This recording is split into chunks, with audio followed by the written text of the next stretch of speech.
بالکل یہ بڑا امپورٹنٹ پوائنٹ ہے کہ یہ ان کی اپنی کانسٹیٹیوشن کی وائلیشن ہے. ایک تو 1950 کی جو انڈین کانسٹیٹیوشن ہے اور پھر 1978 کی بھی جو 44th امینڈمنٹ اس کے اندر آئی, کیونکہ جتنے بھی کالے قوانین ہیں, چاہے وہ ٹاڈا ہے, پوٹا ہے, پی ایس اے ہے, armed forces special powers act, یہ سارے کے سارے جو ہیں ایکسپائرڈ ہو گئے ہیں, کیونکہ یہ کلونیل دور کے تھے جب برٹش امپائر یہاں پہ تھا سب کانٹیننٹ کے اندر. تو یہ تو برٹن نے بھی خود ان سارے جتنے بھی کالے قوانین ہیں ان کو سیٹ اسائڈ کر دیا ہے. تو کیا لیگل گراؤنڈز ہیں کہ انڈیا آج بھی انہی کو کالے قوانین کو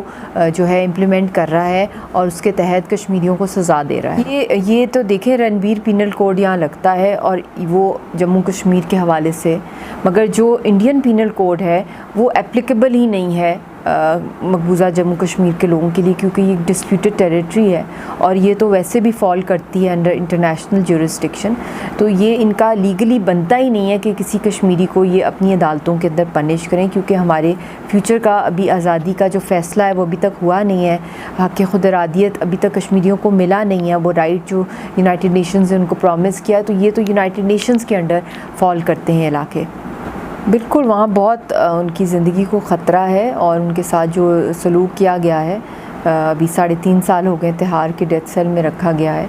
تو سولیٹری کنفائنمنٹ قید تنہائی بھی ایک ٹارچر ہے, مگر ان کو اس کے علاوہ بھی فزیکل اور مینٹل ٹارچر کیا ہے NIA والوں نے, اور ان کا میڈیکل کیئر نہیں ہونے دیا گیا. اوپن ٹوائلٹ ہے, ان ہائیجینک انوائرمنٹ ہے, اور ان کو کسی سے بات کرنے کی اجازت ہی نہیں ہے, نہ ان کے کوئی وکیل ہیں, اور ان کو ایسی حالت میں رکھا گیا ہے. اوپر سے جو سزائیں سنائی دی گئی ہیں 2 لائف امپریزنمنٹ اور ریگریس امپریزنمنٹ, مطلب ان کے ساتھ ریگریس امپریزنمنٹ کا مطلب ہے کہ نیچرلی ان کے اوپر بہت مزید ٹارچر ہوگا, تو ان کی جان کو بہت خطرہ ہے. اور میں اپیل کرتی ہوں انٹرنیشنل ورلڈ سے, ہیومن رائٹس آرگنائزیشن سے, ICRC سے اسپیشلی, کیونکہ ان کا سیشن بھی چل رہا ہے اس وقت جنیوا میں, کہ جو رائٹس ہیں پرزنرز کے, خاص طور پہ پولیٹیکل پرزنرز, اسپیشلی یاسین صاحب کا جو میٹر ہے, ان کو وہاں سے فل فال وہاں سے رہا کر کے ہاسپٹلائز کیا جائے. ان کی جان کو بہت خطرہ ہے, ان کو سخت ضرورت ہے ادویات کی اور علاج کی. دیکھیں بڑی بدقسمتی ہے کہ ہندوستان سارے امن کے جو راستے ہیں, پرامن راستے جو ہیں,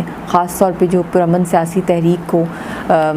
پش اگینسٹ دا وال کر رہا ہے, ان کے سارے رائٹس چھین رہا ہے, ان کے سارے پولیٹیکل اور سول لبرٹیز کے رائٹس لے کے پوری کی پوری موومنٹ کو جو ہے وہ بین لگا رہا ہے. ہمارے پرامن حریت کے جتنے بھی رہنما ہیں ان کو قتل کیا جا رہا ہے, ان کو 3rd ڈگری ٹارچر کیا جا رہا ہے, ان کو دہشت گرد ہندوستان ڈکلیئر کرنا چاہتا ہے. اس کا یہی مطلب ہے کہ جو پرامن حل ہے یا پرامن جو تحریک ہے اس کو دبانا چاہتا ہے, تو پھر تو دوسرا آپشن یہی ہے کہ پھر یوتھ کے پاس, عوام کے پاس اور کوئی آپشن نہیں ہے سوائے مسلح جدوجہد کے یا سوسائڈ بامبرز بننے کے. تو یہ دنیا کو سوچنا پڑے گا کہ یہ 3 نیوکلیر کنٹریز کے بیچ میں ایک ایسا خطہ ہے جو کہ جس پہ اتنا ظلم ہو رہا ہے, اور جس کے ہر طرح کے جو نان وائلنٹ مینز ہیں ان کو دبا رہا ہے ہندوستان. تو پھر ہندوستان خود ہی جو ہے وہ اس کو ایک خون کی ہولی تو چل ہی رہی ہے, مگر ایک آگ جو بھڑکے گی اس جو ریوولٹ آئے گا پبلک کی طرف سے کشمیریوں کا, تو وہ کسی کے کنٹرول میں نہیں رہے گا کہ ہم کسی بھی طریقے سے اس مسئلے کو حل کریں. یونائٹڈ نیشنز حق دیتا ہے اگر کوئی آکوپائنگ فورس آ جائے اور آپ پہ ظلم کرے تو آپ اپنی زمین کو بچانے کے لیے, اپنی قوم کے لیے آپ کھڑے ہوں اور اس کو ڈیفینڈ کریں. یہ رائٹ ہر کشمیری کے پاس ہے کہ وہ مسلح جدوجہد سٹارٹ کرے. مگر بات یہ ہے کہ ان کے پاس اس وقت جو 99.9% پرامن تحریک, سیاسی تحریک چل رہی ہے, دنیا کو یہ سوچنا پڑے گا کہ اس تحریک کو جو پرامن ہے اس کو بچانے کے لیے اس کی جو امپورٹنس ہے فار اے پیسفل سیٹلمنٹ, کیونکہ اگر ہم اس کو مسلح جدوجہد چلائیں گے یہاں پہ, جو کہ آپشن کو وہ چھوڑ ہی نہیں رہے ہیں کشمیریوں کے لیے, تو پھر تو یہ پورا کا پورا جو خطہ ہے اتنا والیٹائل ہو گیا ہے اور 3 نیوکلیر کنٹریز کے بیچ میں, تو ہم کچھ بھی یہاں پہ ایک مس ایڈونچر آف نیوکلیر ایکسچینج دیکھ سکتے ہیں جس کے چانسز بہت ہائی ہیں. تو یہاں پہ امن کی طرف جانا, کشمیریوں کی آزادی کی طرف, اور جو پرامن کشمیری